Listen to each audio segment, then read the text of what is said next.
Governor Ron Desantis, and I want to thank the National Rifle Association for all you do to preserve, protect, and defend the Second Amendment rights of the American people. The Second Amendment ensures that the American people have the capacity to defend their lives, fortunes, and sacred honor. It's the last backstop of freedom, the foundation upon which all of our other rights rest. Now, there are some today who see the Second Amendment as an outdated remnant of a bygone era, but the capacity of the people to defend themselves is the basis of their ability to rule themselves. It is no coincidence that throughout history, one of the first things that authoritarian regimes have sought to do is to disarm their own citizens. I find it curious that the same people who advocate the defunding of law enforcement tend to be the same people who express hostility for individual gun rights. They want criminals to have the upper hand over law-abiding citizens.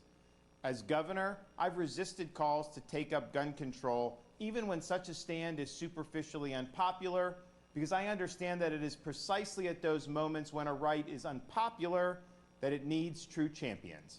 Like we do with other issues in Florida, we've gone on offense to expand individual gun rights.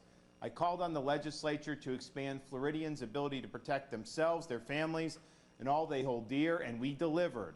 Earlier this month, I signed into law constitutional carry legislation that will bring Florida into line with 25 other states that recognize the fundamental right of law-abiding American citizens to keep and bear arms without a government-issued permission slip.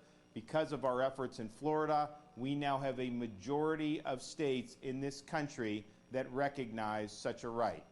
Now, your efforts in Tallahassee and in state capitals across the country paved the way for us to get this legislation across the finish line. We're also concerned about how the politicization of our economy and the advancement of so-called ESG and woke capital has threatening implications for Second Amendment rights.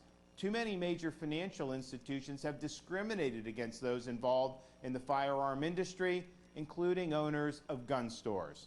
These wealthy interests are trying to impose an anti-Second Amendment agenda on society, an agenda that they could never successfully advance through the normal political process.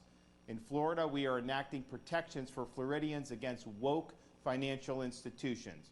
Nobody should be discriminated against because they are gun owners or because they are involved in the gun industry. And finally, we cannot allow administrative agencies of the federal government to enact gun restrictions through administrative fiat. We oppose that in the state of Florida, and we will fight back against that. I want to thank you for standing for freedom. Thank you for standing for our Constitution. I'm glad to have had your support for our efforts in Florida. Keep it up, and God bless America.